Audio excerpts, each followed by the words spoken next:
Tonight is an opportunity for you to hear directly from the candidates about their platform, what their priorities are, and what their visions are for Monroe. This isn't a debate. It's a chance for you to be informed and engaged in the democratic process. Let's set the tone to have a productive, thoughtful, and constructive discussion tonight. And we want to thank you for being here. So the way that this is going to work tonight is each of the candidates will have up to 10 minutes to share with you their ideas. We'll go through each person and hold your questions until the end. After the 5 candidates have finished, I'll come around and you can ask your question. I would suggest that as you're listening, because you'll probably forget the first person, what it was that you wanted to ask, I would recommend that you just jot it down on that little notepad, and then you can ask your question at the end. And then each of the candidates will have a minute or two to respond to that question if they choose to. If you want to direct your question at one person or to the whole group, that's up to you how you do that. So we want to maintain tonight's momentum, and we'll be keeping an eye on the time. So when they arrived tonight, each person drew a number between 1 and 5, and so Craig Frankie chose number 1, so he will be the first candidate to share with you tonight. Craig has lived in Monroe for nearly 2 years. You may have seen him if you've been out at the Monroe Golf Club. He's the general manager at the Monroe Golf Club and the Fat Badger Pub. Tom Miller, number 2. Tom has been in Monroe since 1995, and Tom is a retired industrial engineer. Corrine Wertenweiler is the third person that we'll share with you tonight. She's been in Monroe 40 years and is a registered nurse. Christopher Veston has been in Monroe for 20 years, and he is one of the owners at Payne's Coffee Shop, just down the street. And Dylan McGuire has been in Monroe 5 years, and he's the senior business analyst at Colony Brands. So join me in welcoming all of our candidates tonight.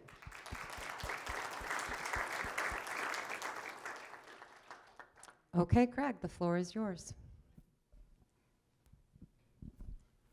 Good afternoon, good evening, everyone. How's everyone doing? Fantastic. We're really thrilled that you're here.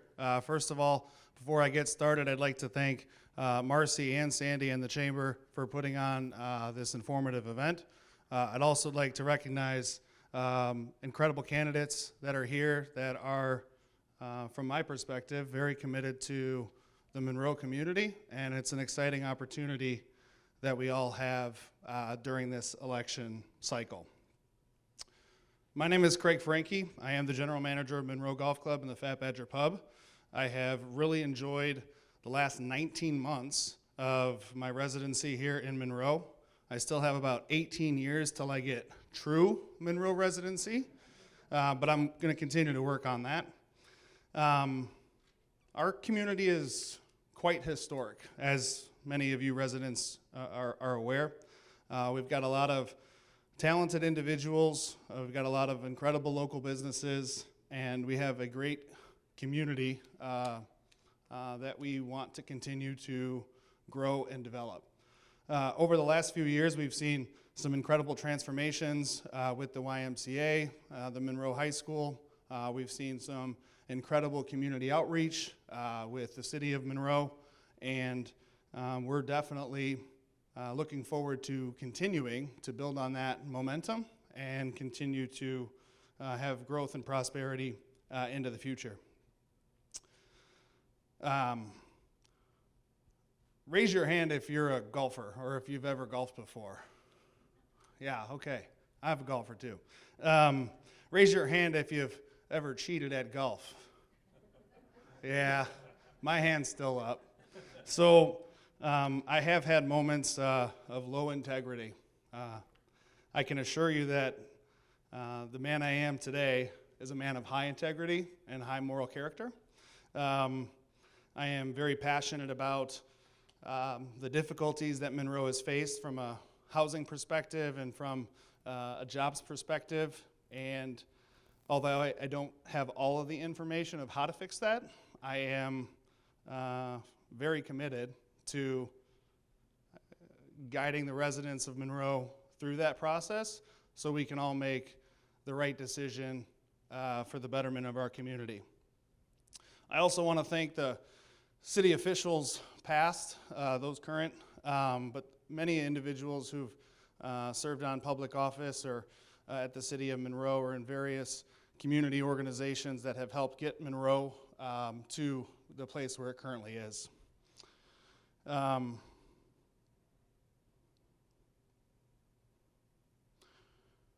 One of the things that I see as a new resident of Monroe is potentially a lack of communication.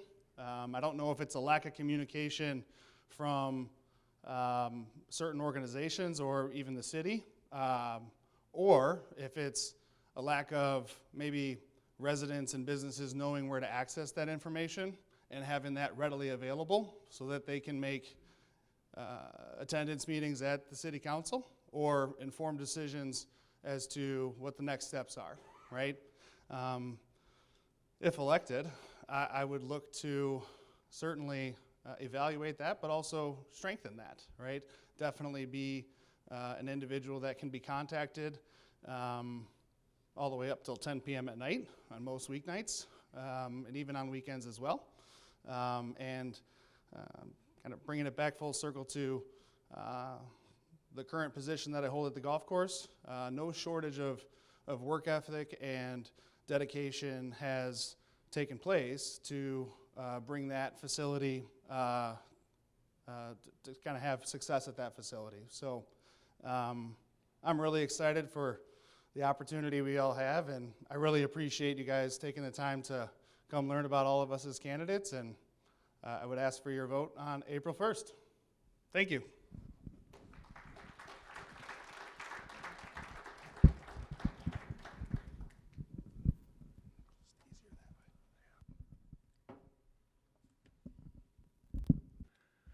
As you've all been told, I'm Tom Miller, and first of all, I'd like to thank Marcy, Sandy, and the rest of the chamber for doing this forum.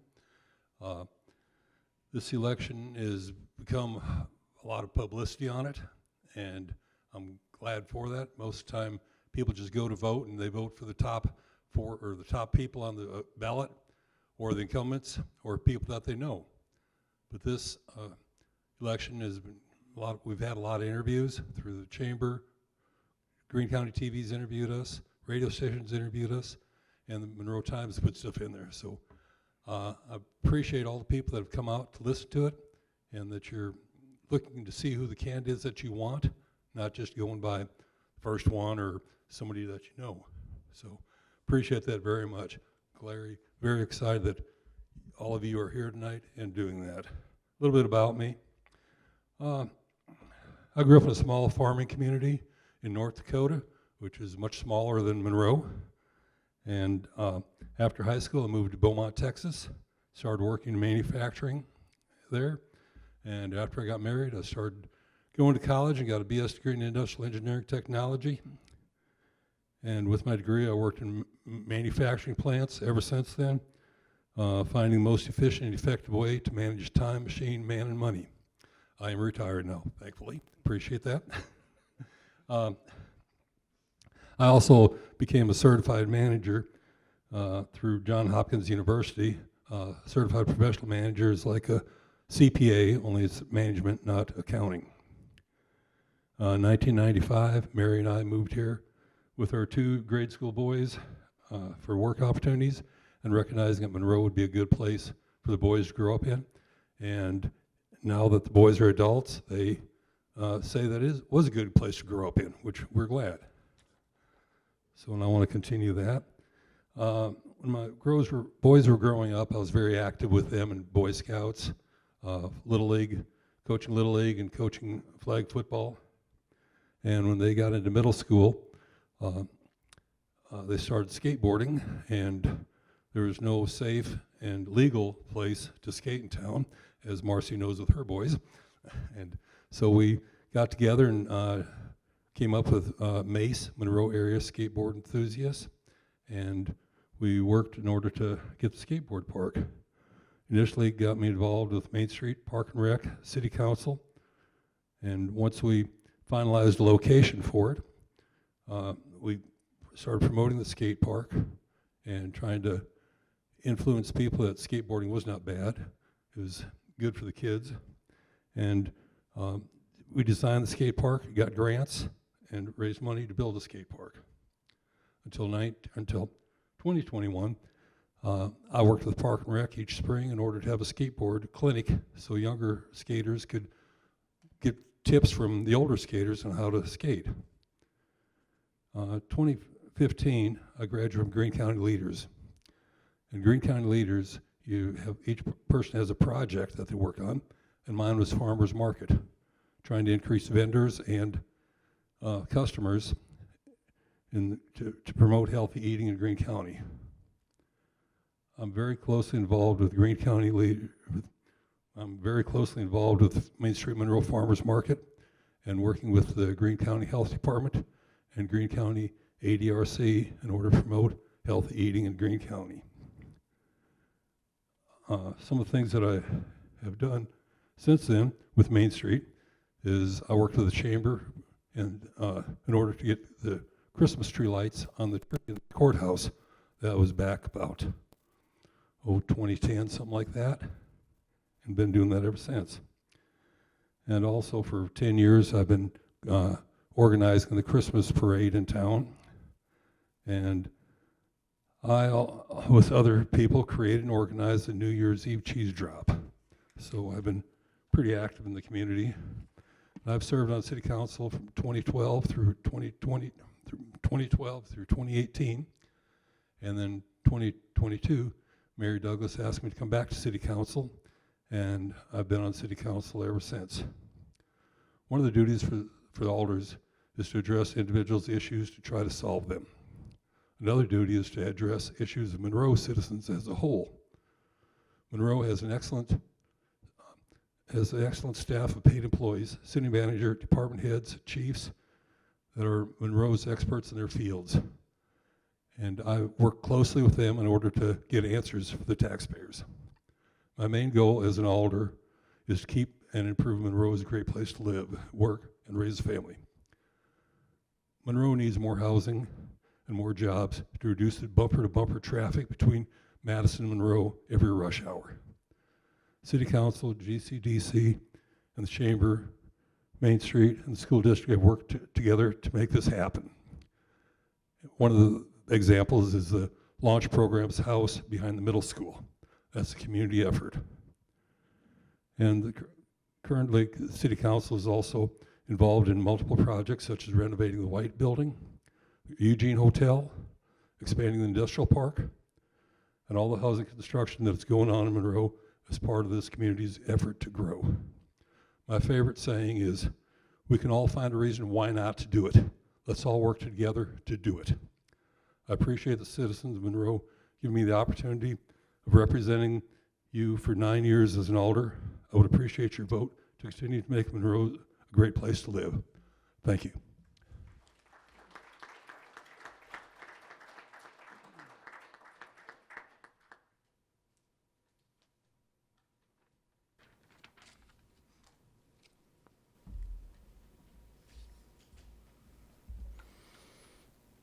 Welcome. Thank you for being here. I'd also like to thank Marcy and Sandy and the Chamber of Commerce for putting this whole event together. As you've heard, I'm Corrine Morton-Weiler. I'm currently a member of Monroe City Council for the last 2 years. I can't say I'm thrilled to be standing up here in front of you speaking to you because, as you might have heard, some 99% of the population would rather die than speak in public. I'm not sure I would go quite that far, but it's not really my strong suit. I've been thinking about what I might say to you, and I thought about opening with a joke, but that's not my strong suit either. So if there is something humorous in my talk, it will be purely accidental. I'm a wife, a mother, a grandmother, and my career for the past 20-some years has been a registered nurse.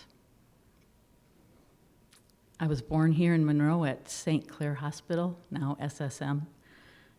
I grew up next door in Lafayette County. I went to school and graduated from Black Hawk High School in South Wayne. I have deep roots in this area. My father was a farmer. His father was a farmer. My mother was a school teacher. Her father was also a farmer. My grandmothers were homemakers. My mom taught all 8 grades in a one-room schoolhouse. That was here in Greene County.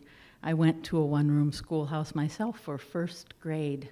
I had 2 boys in my class with me. I had 3 siblings in the classroom in other classes. My, how times have changed.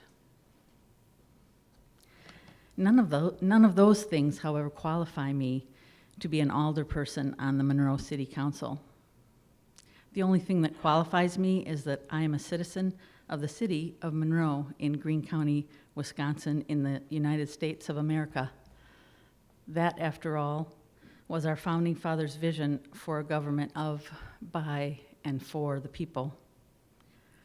That the people would be the ones to govern and represent themselves in their community.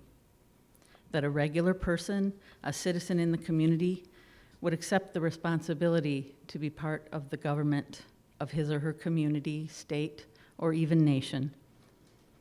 Just a regular citizen, not the smartest person, or the most athletic person, or the most popular person, or the most religious person, or the least religious person.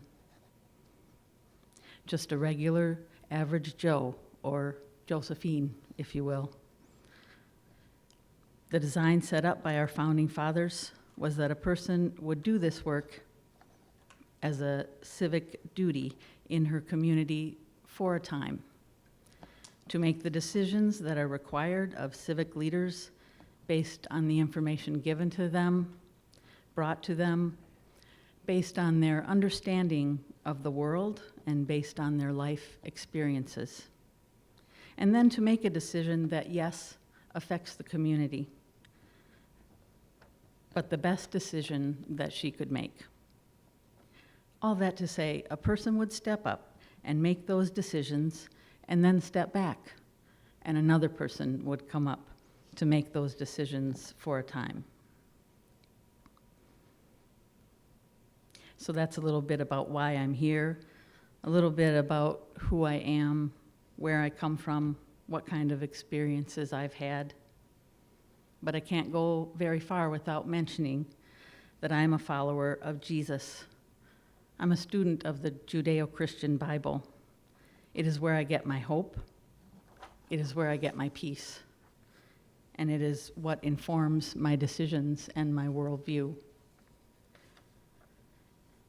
Every person has a worldview, whether you intentionally develop that, whether you just have ideas and thoughts and experiences that create your worldview.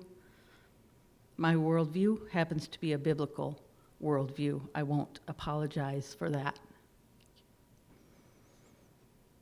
I believe our nation was founded on the principles and the ideas in the Judeo-Christian Bible. I believe that it is clear from founding documents and from the writings of our founding fathers. For better or for worse, that is our history. That is our foundation. That is our heritage as a nation, even as a state and a city. The Wisconsin State Constitution says, "We are grateful to Almighty God for our freedoms." I believe there is security in that foundation, in knowing where we have come from as individuals and as a people.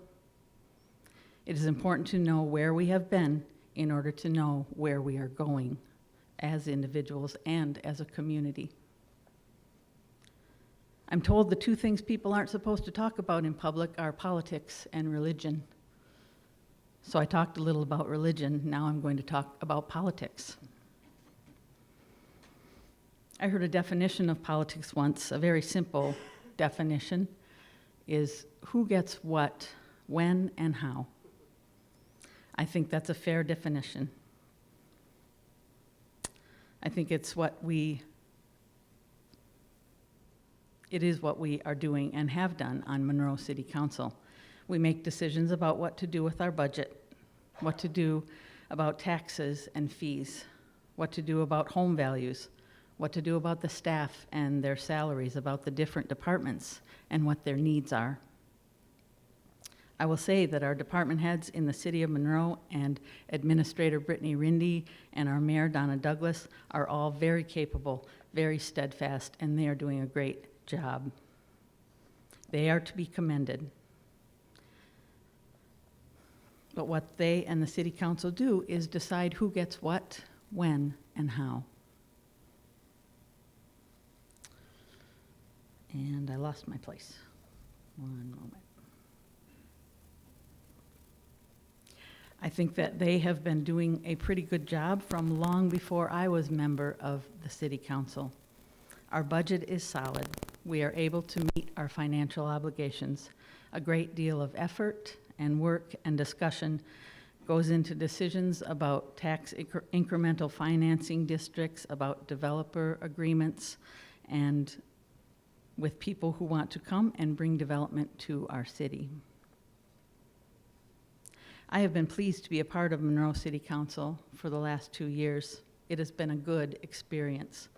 I would like to continue to be a part of Monroe City Council in the work that they are doing, and I ask you to consider voting for me in the election on April 1st.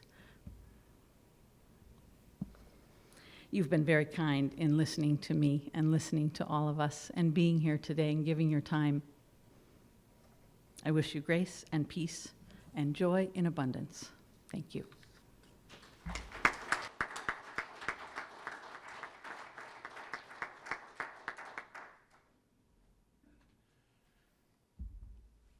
Thank you all for having me here. For those of you that don't know, I'm Christopher Vestine, part owner of Payne's Family Coffee House, father of 6, lived here for over 20 years, raised my kids here in this wonderful community. And that is the basis about why I'm running. I believe in the community. The community has done a wonderful job of shaping my children, and I want to continue to support it in a larger capacity than I have in the past. I'm on the Shakespeare on the Edge, on the board of directors of a local nonprofit, which helps youths that are facing challenges. And it helps them through the works of Shakespeare, helping them understand that the problems of today are not particularly different than the problems of yesterday or the day before. And it's that kind of support and community need that I feel is important for us. Because all of us within the community, whether we have a loud voice or whether we have a soft voice or whether we have no voice at all, they're still our neighbors. They're part of the fabric that brings our community together, and they're all important. A lot of times when people are dealing with an issue, it's the squeaky wheel, right? And there's a portion of the population that doesn't have an issue with making sure that their thoughts and their ideas are known. And their ideas and their thoughts are important. But there's also a large portion of our population that is silent, that is vulnerable. And they need to be heard too. They need to be able to have the opportunity to have their needs spoken to through the city. I don't tend to be a great talker. I'm much better as a listener, which I think is also a very important skill to have as a member of the city council. If you're not listening to everyone who is willing to talk and those who aren't willing to talk that you seek out and listen to, you're not getting the full picture and you can't make the best decision. You might make the best decision, but that is not necessarily the best route, in my opinion.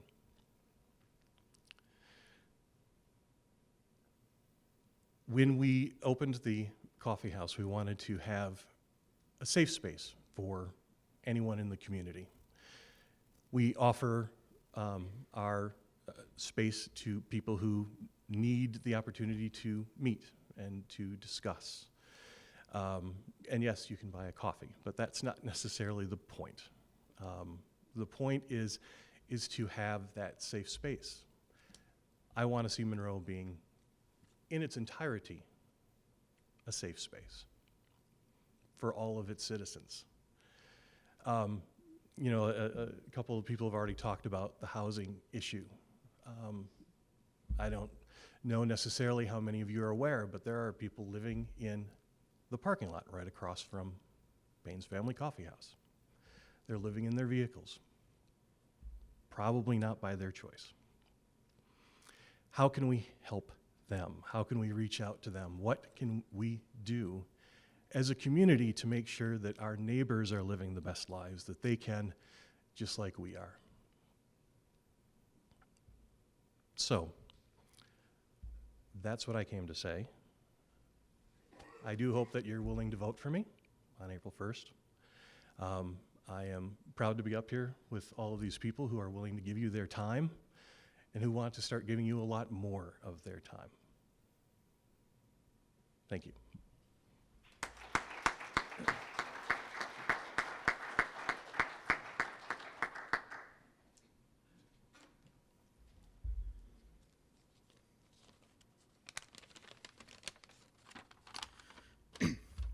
Thanks for being here, everyone, and for Marcy and the Chamber for putting this on. It's always good to see people wanting to be an informed voter, because an informed voter is the best type of voter.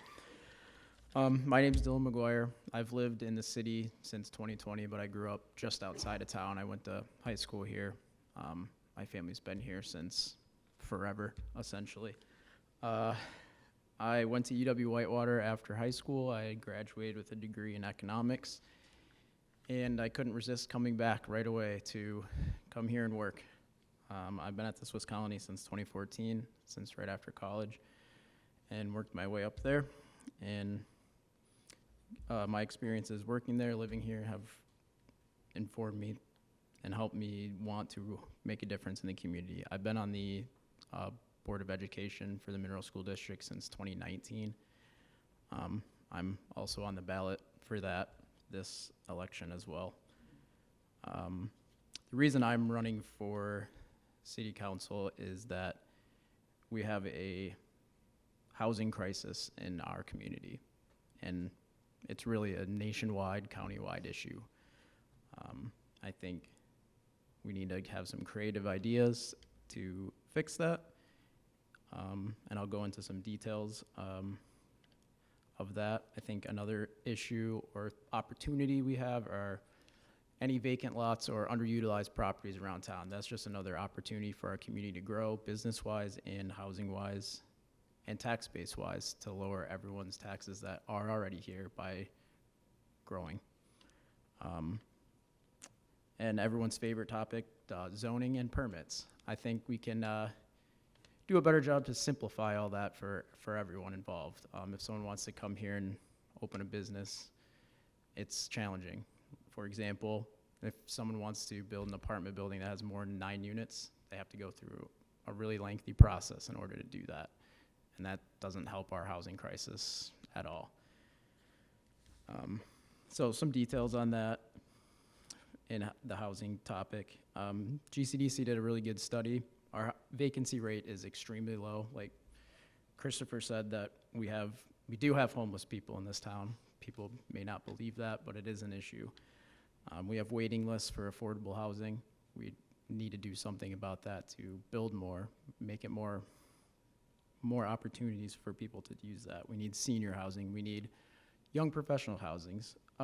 Like when I moved back here after college, I couldn't find anywhere to live. If I didn't have family here, I wouldn't have come to our community to live. I would have lived elsewhere and commuted. And that's not a great way to get people to come here and sow their roots in our town. And if people move here and work here, they're likelier to stay here for the rest of their lives, grow a family, perhaps start a business when they're a little older.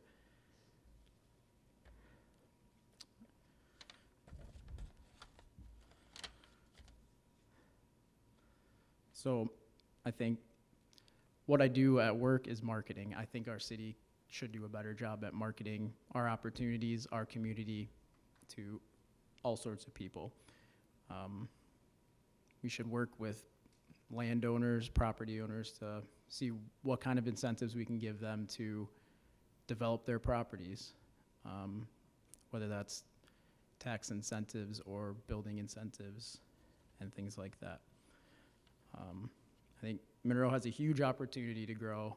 We've been stagnant for a long time. The last few years, we have had some amazing progress. But I think we can really take advantage of Dane County and Madison growth like you see in Belleville right now. I think Monroe can do a similar thing to that and just continue to grow but maintain our great community values that we have here. So thank you for this opportunity, and if you haven't already voted for me, I hope you choose to do so on April 1st. Thanks.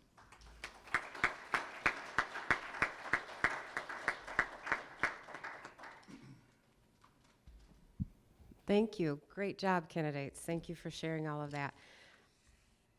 One thing before we get to questions, I forgot to mention, Deb Cradinger asked me, she's going to be on the ballot, but she has withdrawn from the race, and she asked me to read this statement to you. She said, while I was excited about the prospect of serving this community due to some personal changes since I submitted my candidate papers, I regretfully will not be pursuing a seat on the Monroe City Council. If I were elected to a council position, I will have to recuse myself from the position, as it is only fair to you, the voter, that the person serving in this role is able to dedicate 100% of their effort to serving the community. Although my name will remain on the ballot, I humbly ask that you, the voter, consider casting your vote for one of the other candidates who are ready and willing to serve. So thanks to Deb for letting us know that. Okay, I am going to come around with, if you have questions.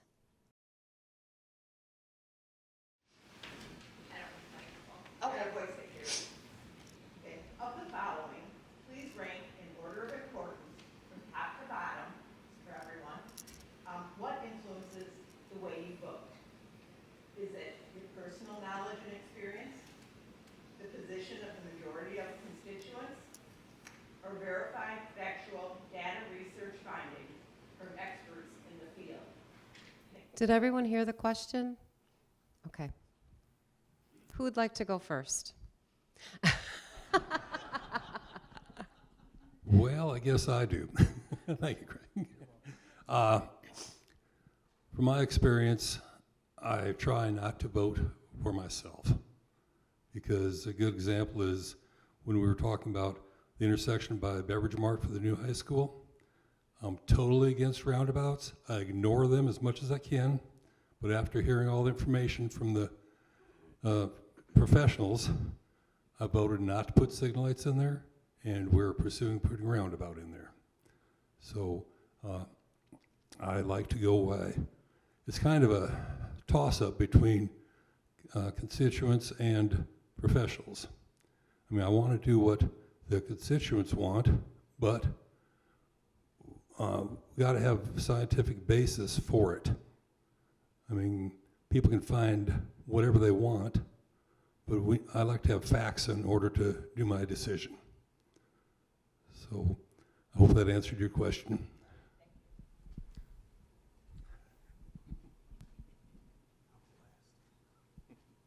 Thank you for the question. It's a good question. I really would have to say it would be a combination of the three. I don't think I really rank one over the others, over the other two. I do due diligence to find out as much information as I can on the situation. I rely heavily on the information that's brought to me from the staff and from the city administrator and from the mayor. I do listen to constituents. I get information from constituents in person and verbally and through email, sometimes a phone call. I do take that into consideration as well.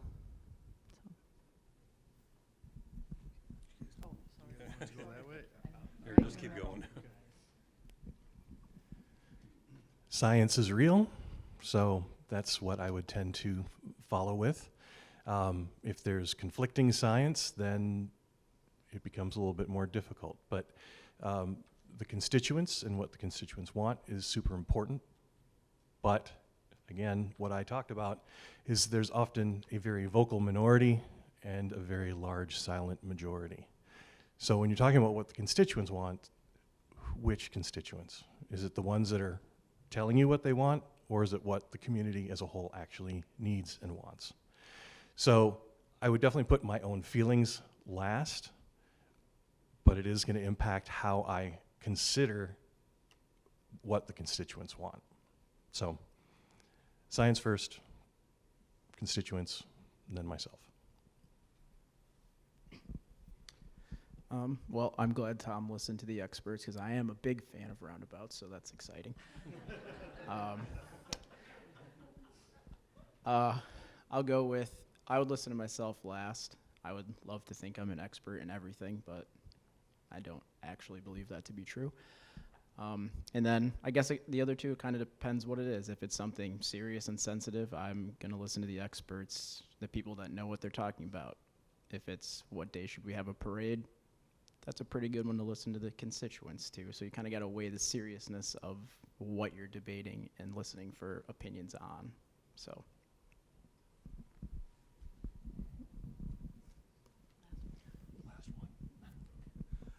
Thank you for your question. I felt like I teed up my speech pretty well, but I was the first one and I was very nervous, right? These guys did a phenomenal job with their presentations, and I don't know that I actually really touched on why I'm kind of running for office, right, as well as I should have. To answer your question, I would agree with Corinne, my apologies. It's got to be a combination of all three. I think if it's a public health related issue, you know, there's maybe more leniency towards listening to the experts that are going to be presenting on that health related topic. I think if it's a more industrial building, you would listen to those professionals rather than maybe other professionals in other industries. But I am a very firm believer that an elected official is elected by the people based on what they're campaigning on and what their vision is, right? And so I would like to see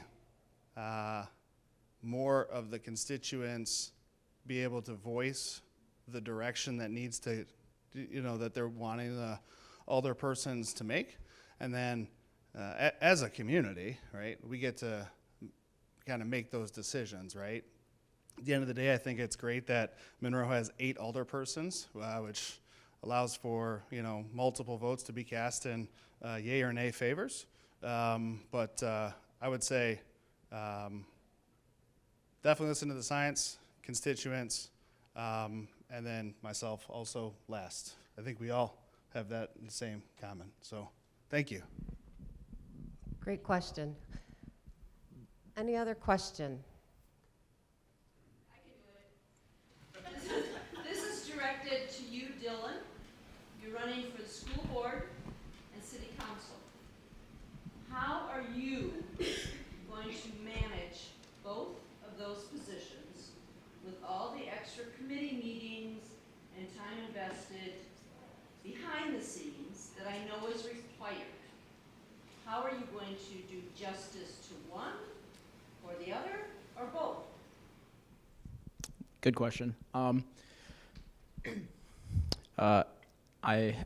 single, don't have a family, so I don't have that to worry about. So I do have a lot of free time.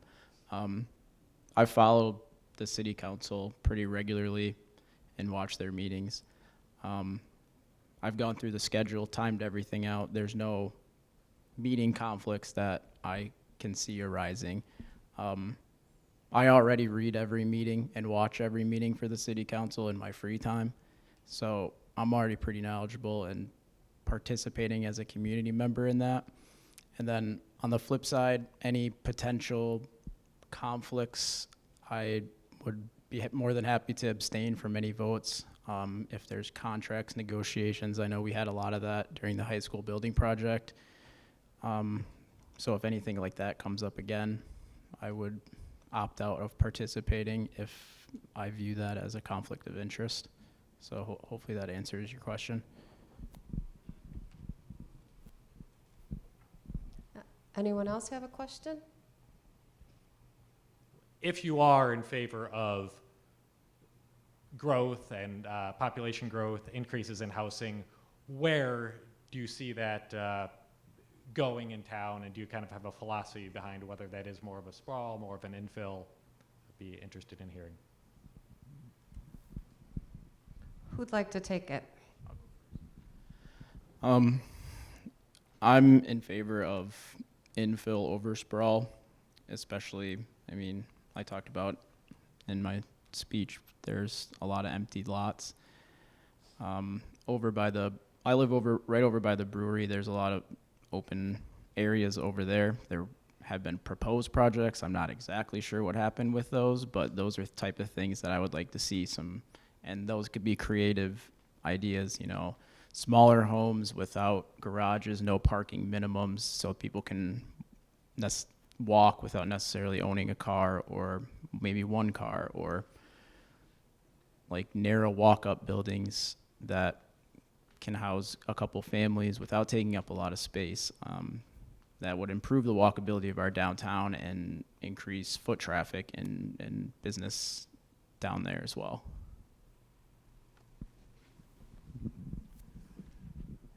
Yeah, my answer would be very similar. Filling in within the current infrastructure is going to be more beneficial, both to the scale of the city services that are needed, and also bringing more people to areas like the downtown as walkability for supporting those businesses. There can definitely be arguments for expanding the footprint of the city of Monroe. You can definitely do much larger projects on the outskirts that would be more difficult to do within the city, but I think it's all about balance, right? And you can't push hard, because then you definitely wind up going beyond your capabilities very quickly, and it becomes problematic. So it's about smart planning. It's about doing a blend of different things to make sure that you get to where you want to get to.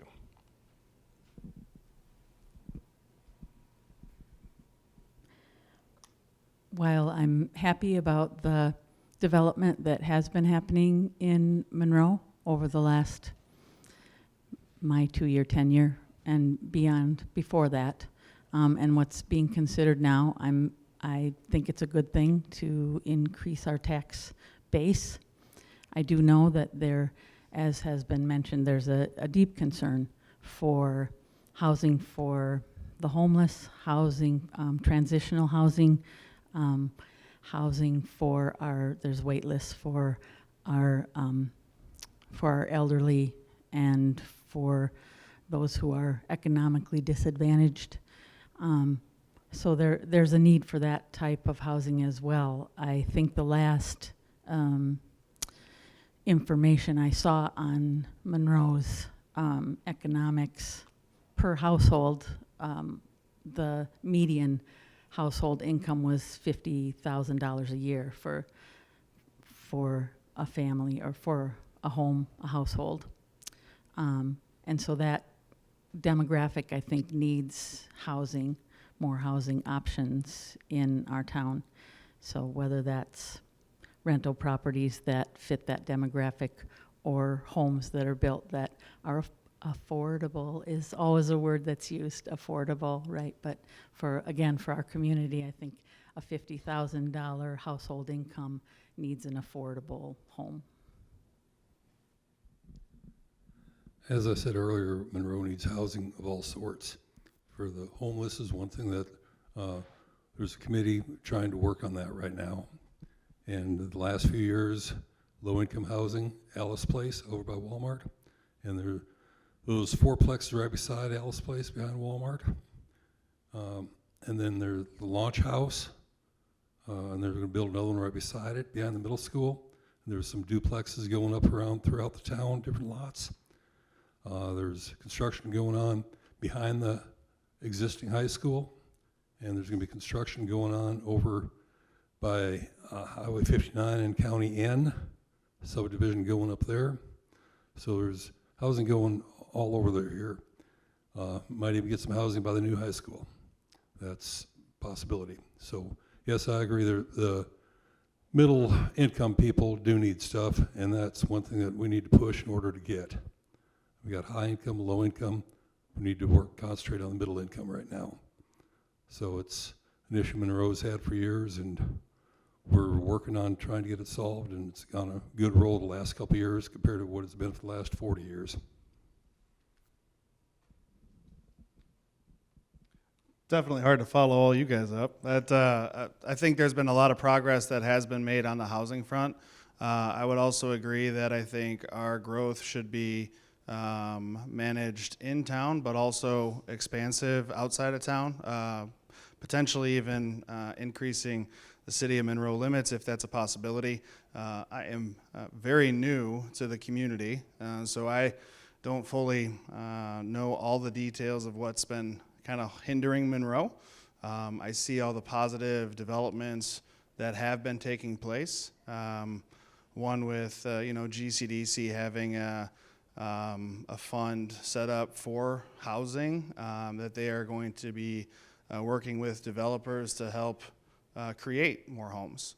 I also know that the metric that Olivia at GCDC has mentioned before is by 2030 we're going to need, and I may get this wrong, but I think it's 900 homes, right? Single family homes that are going to be needed by 2030, and that's maybe a conservative number in the sense that we may even need more homes than that. So on that topic, I'm a part of Greene County Leaders, and I had the pleasure of touring Monroe Truck Equipment last session. As many of you may know, they have a whole bunch of trucks sitting on the back of their property line there, and I said, all those trucks gotta get built, right? And he's like, yeah, we got about a 2-year wait time for new products, right? New trucks. I'm like, consider expanding? And he's like, yeah, and sadly at the time, they weren't able to expand, probably due to zoning rights or certain zoning permit issues. I want to understand that better.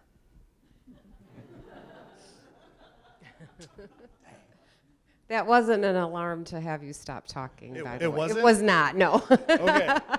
I want to understand that You can better. finish your thought. I want to understand that better so that way I can continue to help Monroe grow, right? I'm finished. Okay. I don't know. Did someone set that off to get him to stop? I'm not sure. Yeah. Another question? Just a second, I'd like to add something to that. The past couple years, the zoning has made a lot of changes. J&O has made a lot of changes, and we're working at trying to make it friendlier for people to build in town.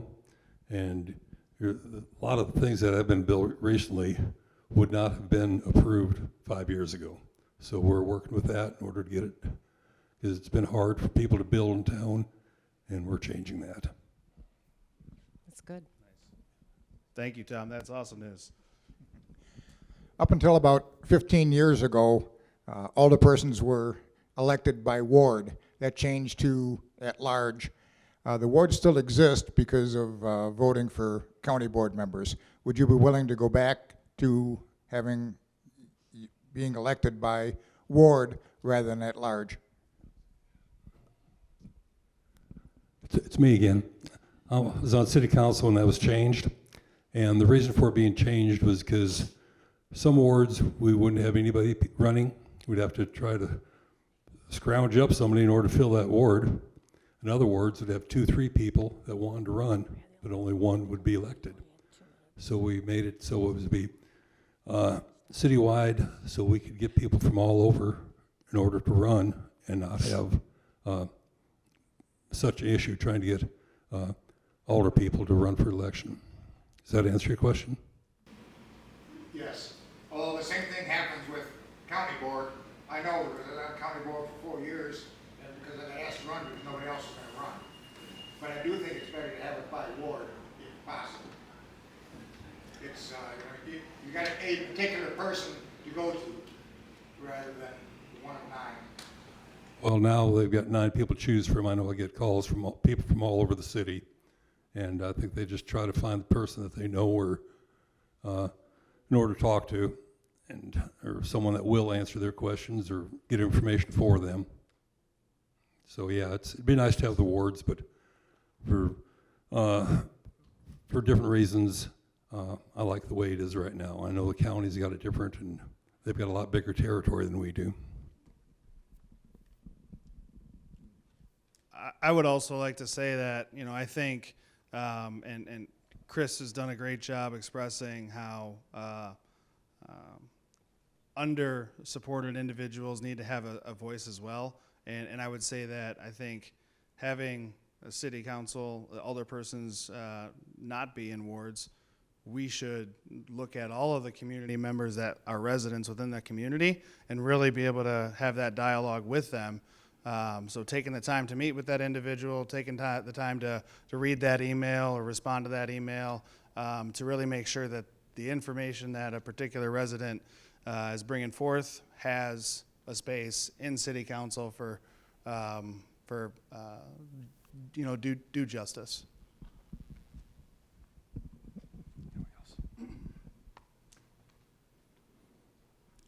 I don't know. I was going to say whatever the city council decides is fine with me. But that was a joke. Yeah, I like the idea of wards and being represented by someone from your ward. At large seemed to be the solution because we couldn't get people from each ward to come forward and serve. So. I mean, there's other pros and cons too, right? On the one hand, you've got the one person that you can go to that's in your area. On the other hand, you've got a board of 9 people that is trying to do what's best for the entire city instead of just maybe their particular ward. So, I mean, almost any issue you're going to have pros and cons. And from what Tom was saying, this is the best option for the reality of the current state.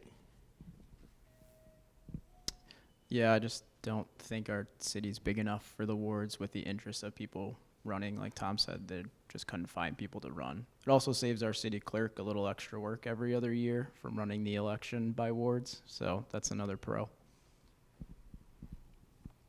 Good question. Any other question? Oh. Hello. Whoa, a little loud there, sorry. I'm wondering if you could tell me, I've seen a couple of city council members, nobody here who's running, say that the city should be run like a business. And I'm wondering if you can tell me if you agree with that statement, and if so, what does that look like? And if not, explain your reasoning as well. Tough questions for you guys. It's a good one. I don't think city government should be run like a business. A goal of a business is to make profit. I don't think the goal of the city is to make a profit. It's to provide its citizens with services that they require to live in that city.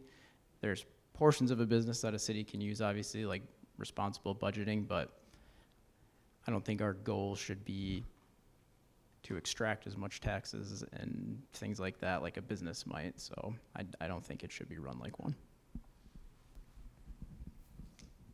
Right, yeah, the answer is no, because we're not about profit. We're about the citizens. We're about the community as a whole. And if you are running things as a business, you're ignoring a portion of the citizenry, and that's not what government should do.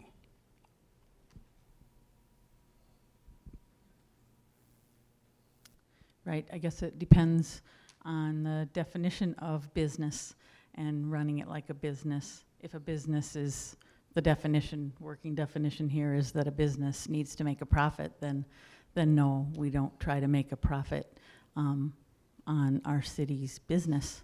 But we do have, again, as what has been said, we use business principles. We have a budget, we have a treasurer's report, and we see all of the debits and credits every city council meeting from our city, and in that way we have money, and so we need to spend money and use money in the way that's most beneficial.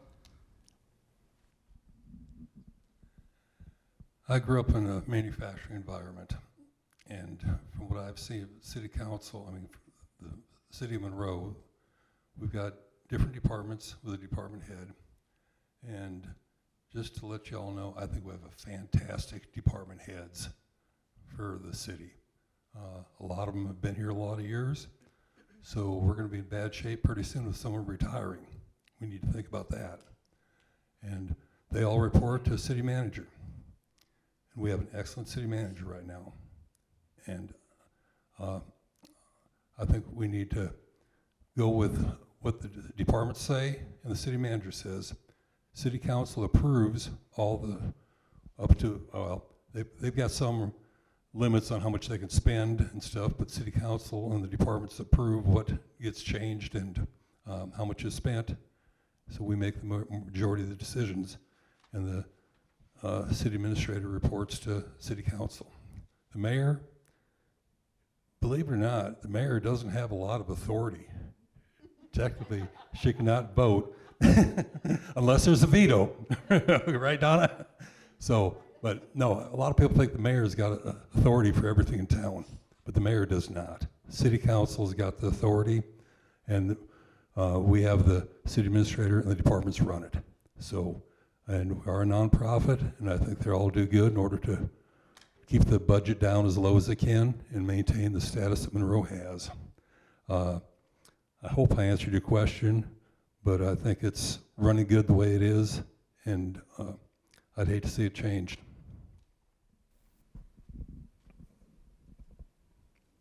I'm in agreement. I don't think state or local government should be run as a business, except in the business of hospitality.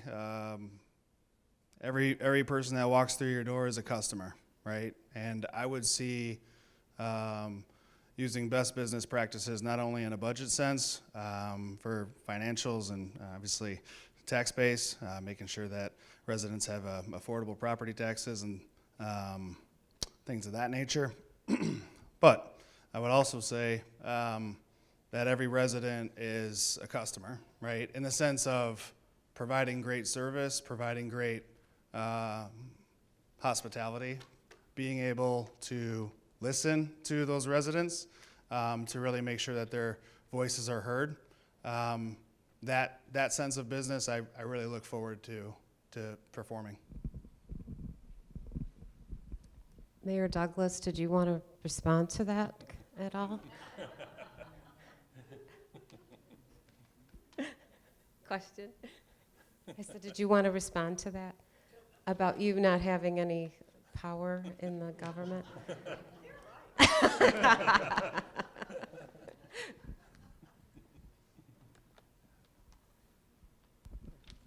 So if we don't run the city as a business and we have other things to do besides the promotion of housing, what would you individually say are the 3 or 4 most important roles that the city of Monroe should be doing? What is the role of the city of Monroe besides promotion of housing?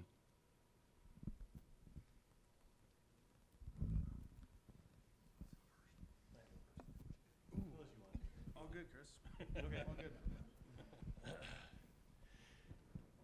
I mean, the basis of a city, in my mind, is the services that it offers to its people. So it's about making sure that our our citizens are safe, that they have good roads to drive upon, they have safe water to drink, they have electricity that comes smoothly to their house, that, and yes, I know that we're not a utility as far as electricity goes. What I'm talking about is that we make sure that the infrastructure of the city supports its citizenry.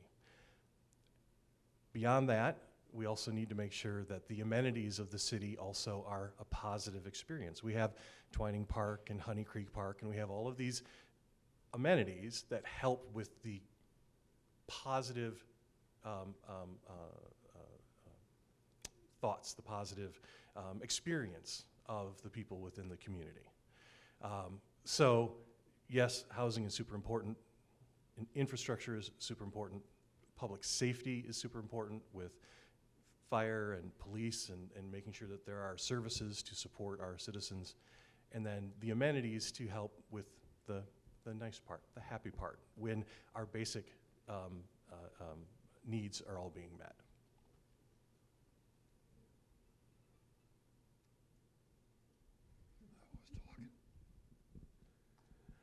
One of the things that we are having issues with in this town is our water lines. This past winter, I think in January, correct me if I'm wrong, but I think we exceeded what we normally have for water main breaks throughout the whole year. And since then, I know of about 3 or 4 more, and I'm sure there's a lot more. So we've got infrastructure underground that is back from the 20s, 30s, 40s, something like that. So we're going to have a lot of issues with that.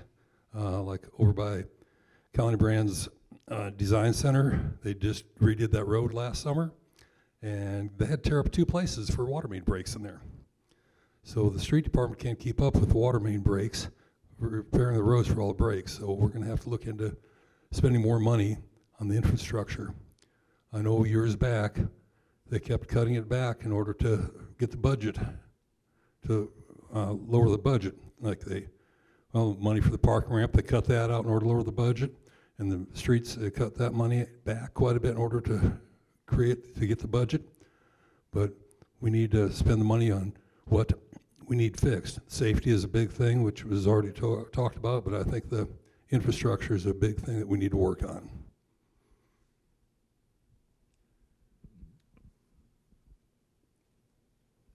I agree with both of those sentiments. I would think that, the city of Monroe does play a pivotal part in making sure that communication of what sounds like those changes that are on the horizon is important to make sure that the populace is informed, so that way they can be aware of what their tax dollars are going towards and why they need to be fixed. It's obviously sad when funding gets cut from previous and your we're currently kind of left holding some of the items that we need to address. So communication, number 1.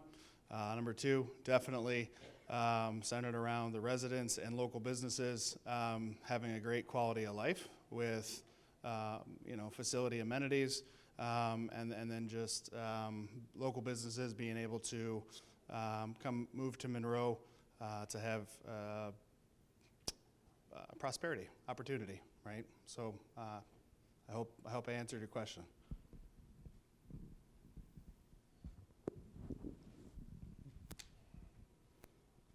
I don't know how much more I can add to what was already said. I agree with that.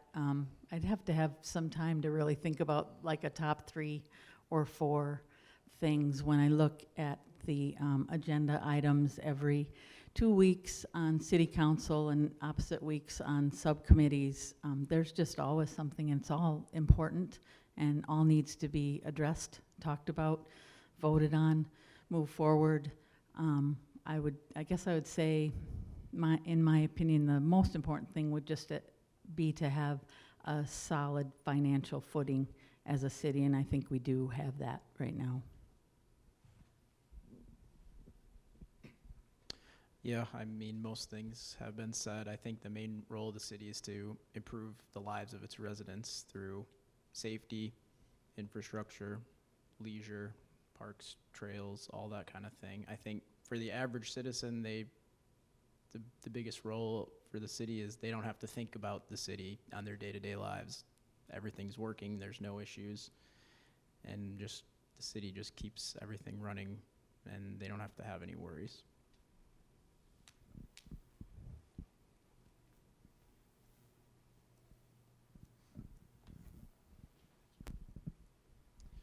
In the realm of public health, for the candidates at large, what is your guys' opinion on the addition of fluoride to the public water system?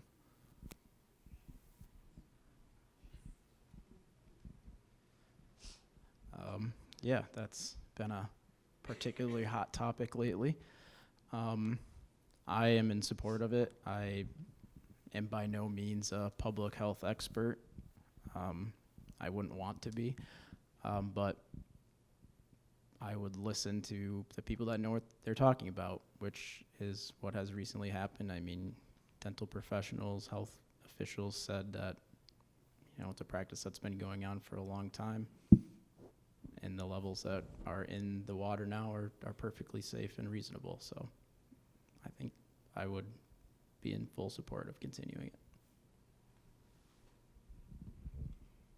Yeah, I'm in favor of fluoride being in the water. Again, the science says that that's what is important for public health. I'm sorry, I don't remember her name, but there was a dentist that presented at one of the more recent city council meetings. She talked about how in the rural areas it's a bigger issue because it's well water instead of city water, and it's not. They have a higher incidence of cavities, and that is due to the fact that the fluoride isn't in the water, not that there's a worse hygiene or brushing of the more rural residents. So, you know, fluoride has been added to the water for decades and decades, and the track record of rural versus city oral health is consistent across those decades and decades, and that's due to fluoride. So I would agree to continue having it in the water, as is what was finally decided upon. I have voted, and I will continue to vote to remove hydrofluorosilicic acid from our city water supply. I have done my due diligence, and there are two sides to the issue. But I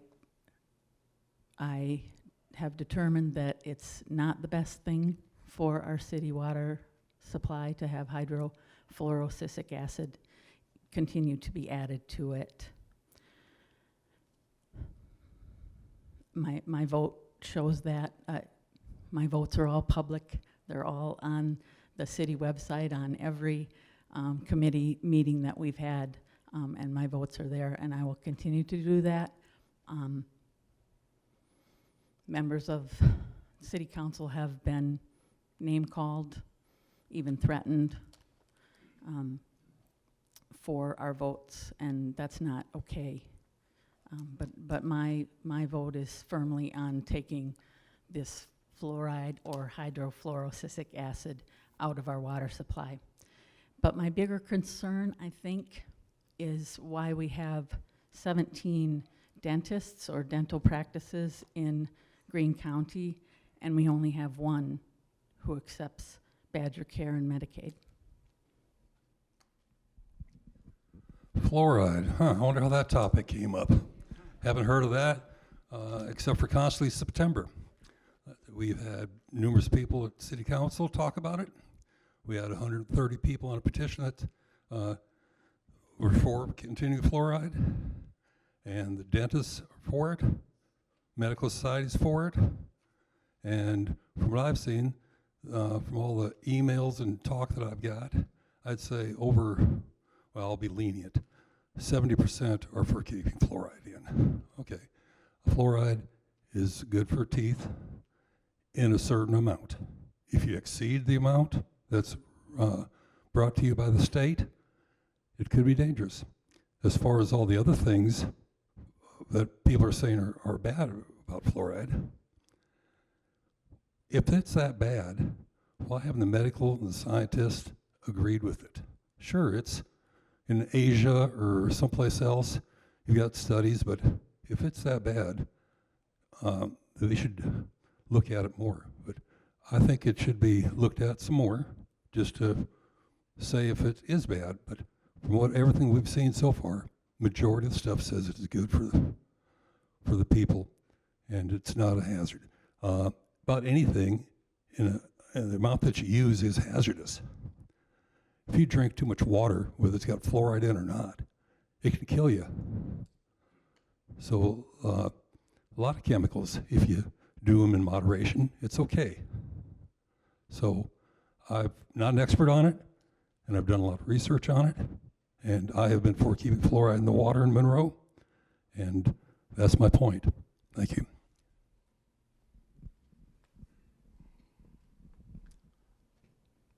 I'm neither for nor against any changes to fluoridization in the water. I don't know enough about the topic. I have seen a few of the city council meetings where evidence has been presented from both sides.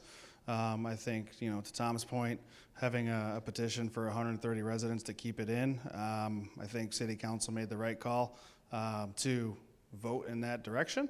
But I don't have a gripe with it either way. I think there's definitely a lot of historic evidence that says fluoride is really good.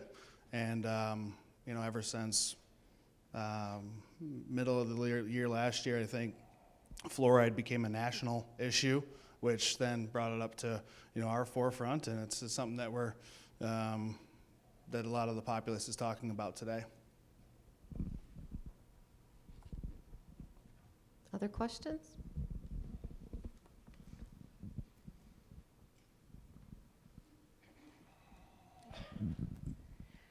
This goes back to a question or a comment that Dylan made.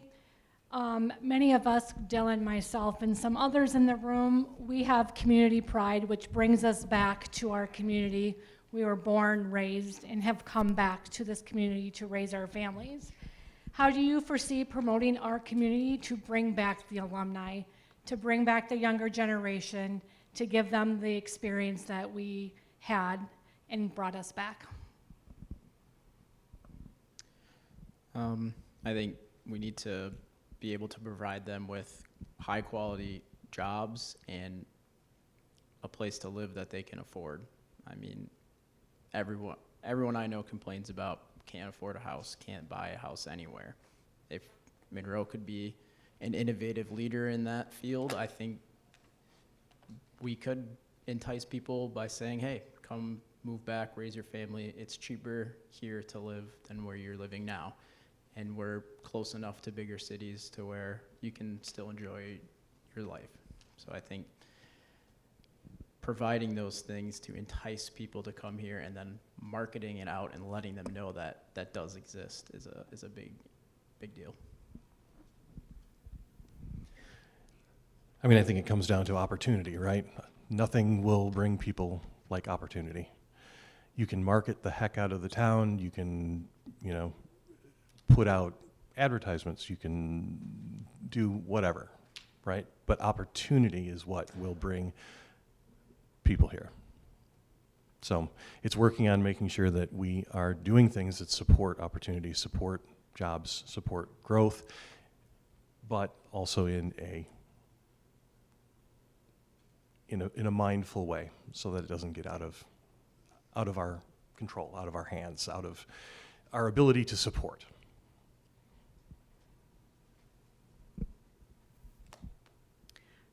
That's a great question.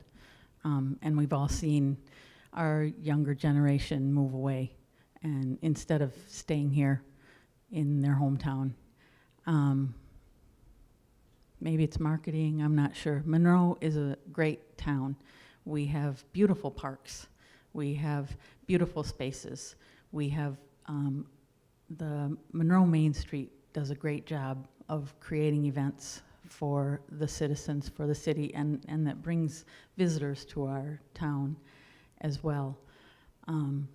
We have events and things that bring our kids back, like cheese days, and they like to come back for that, at least mine do. So just maybe marketing is it, I'm not sure. Just talking about what a great little town Monroe is, a small town with a lot of opportunities and a lot of other just great places to shop, small shops, small businesses, and also large businesses, big box stores. Just being able to tell people what a safe and fun and nice community Monroe is, and invite them back. I don't know. I don't know the answer to that, but those are just my thoughts. Thank you. According to the standards in Monroe, I'm a newbie. I moved here in '95. But the changes that have been done since then are a big difference. We came here with 2 grade school boys, and as you know, kids hate where they live, but now as adults, they say that Monroe is a great place to live. And I think two of the things that we need to do is to get housing and jobs here. We have a lot of activities going on now in the past 15 years. Main Street is doing a fantastic job in order to get activities going downtown, plus the MAC, Theater Guild, Library. Park and Rec is doing a fabulous job in order to get stuff in this town. And hanging around Farmers Market, I talked to a lot of people from out of town, and they all say that they like Monroe, and a lot of them said that once kids get out of the house, I want to move to Monroe. We need to get something so they can move to Monroe before their kids get out of the house. I know the Park and Rec has got a lot of stuff going on, and it's great. I mean, but we pay for it, Park and Rec. That's a pretty good portion of our budget is Park and Rec, but we've got fantastic parks, and they have a lot of activity going on. So we need to we got activities here, we just need to get more people involved in them and do something in order for them to enjoy the activities. Like the theme on the square each year. We get families bringing their kids here to look at those. Why do they have to come to Monroe to look at that? Why do they live in Monroe? That's what we need to work on.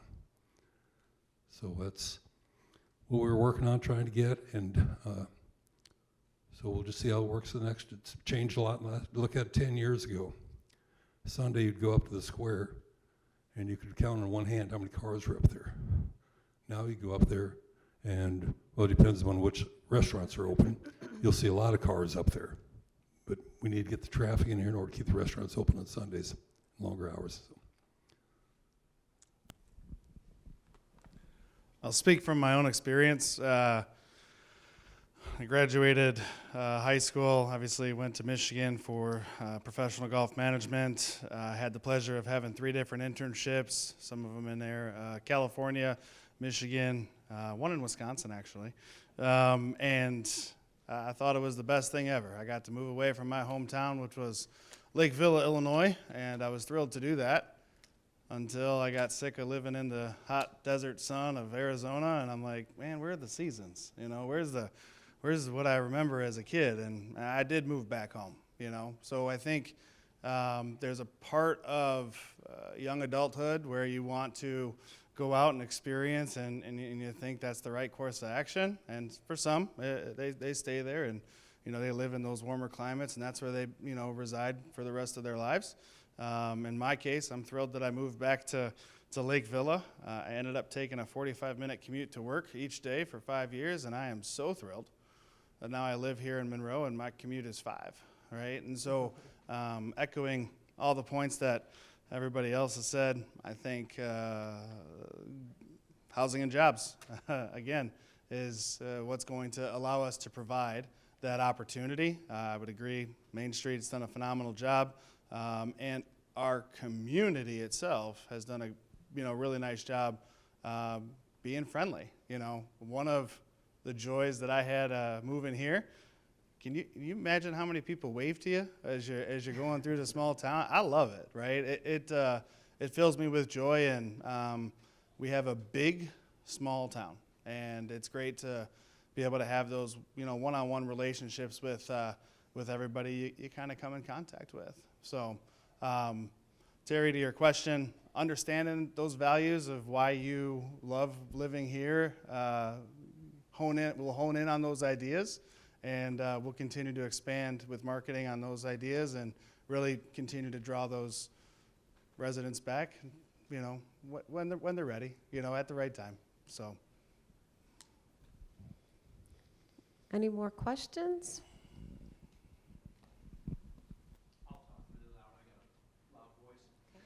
So Monroe does a great job with honoring for Cheese Days. We just had a parade for St. Patrick's Day. How do you think the city of Monroe does regarding minorities? And not just ethnic minorities. I'm talking, last year there was a big discussion over Pride Month. In general, how do you think this town does regarding those things? And could it be better? Could plans to do anything with that? I think there's always going to be room for improvement in a lot of aspects. I think there is, from an ethnic minority perspective, there definitely is a large increase in the Hispanic population, and I think that's something that we should continue to encourage. I would also say that I think the city will continue to do a great job at supporting all causes, as kind of evident of a recent march that they were able to organize on the town square, which I think was received well by a lot of individuals, right? And so excited to certainly make sure that everybody has a voice to be able to promote, what they're looking to promote. Last summer in Twining Park, there was a Hispanic, I'm not sure what it was called, medical festival or place for the, what was it called? Anybody remember? Anyway, Hispanic Health Fair, thank you. And it was very well attended. A lot of booths there, and I couldn't believe the number of people that went through there. And I just got a notice in the email yesterday or today about Farmers Market coming there again. And because Farmers Market is trying to get the Hispanic people involved in that, especially the SNAP program. We've got the brochure in Spanish also.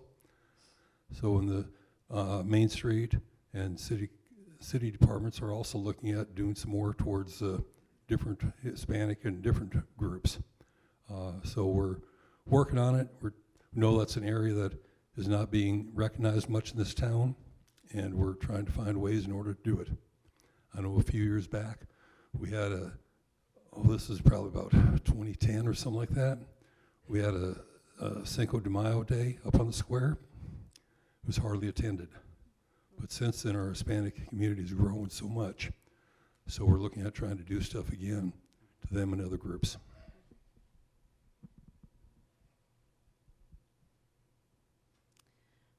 Yes, Greene County did vote and agree to call June Pride Month a year ago in June. And while I don't identify LGBTQ plus, IA plus, I do have loved ones and family members who do. And I think Monroe can be very quiet sometimes on things. And I think we need to be open and be welcoming and loving to everyone regardless of anything, gender or nationality. But I think that just as individuals, we can just love one another and live at peace with one another and develop our relationships, making sure that we have good interpersonal relationships with one another, with our family and loved ones, and then extend that to our community. So when you're talking about parades or celebrations, are you talking about a push or a pull? Do you want the city to be open to certain groups reaching out and asking, or are you wanting the city to push and offer it without them asking? Yeah. Okay. Good question. I'm not sure. Well, I mean, you guys have given us the hard questions, so I figure we get at least one back. That's not fair. You know, so there is a pride parade as well that's been going on for the last few years. It's actually a very long one, and it's a car parade. I mean, I think that it's what I talked about, right? Everybody in the town are our neighbors. It's a part of our community. And we should celebrate all parts of our community and make sure that those that are parts of those communities feel safe to do so. And that's what's important.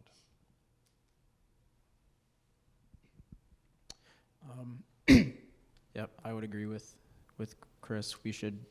Everyone in our community should feel seen, heard, and appreciated. And we should do everything we can to help that. I'm not sure how much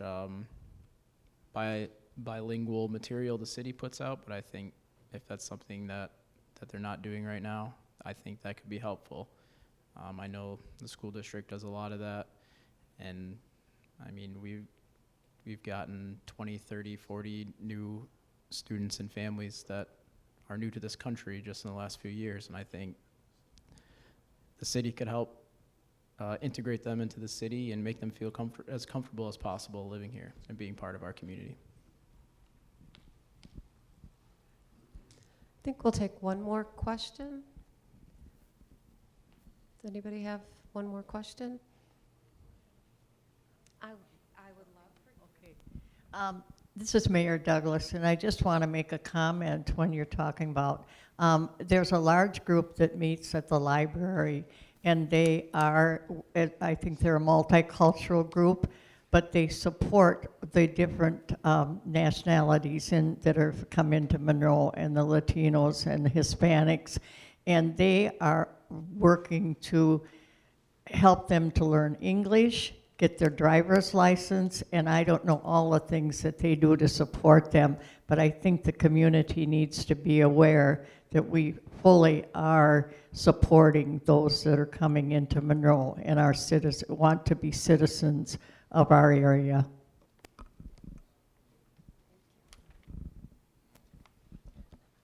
Okay. That about wraps up the evening. I want to thank everybody who joined us on the panel tonight, all the candidates with their thoughtful answers, and everyone for their really thoughtful questions. Those were some tough questions, so thank you for that. There is, when you came in, we had a little survey, just one quick question, circle on 1 to 10, and then answer that question. That would help us moving forward. We're hoping to do more forums for the community. So if you have ideas on what you would like to hear, we would love to hear your thoughts on that as well. So thank you all for coming. It was really a pleasure for us, and thank you to all of our candidates. And get out and vote.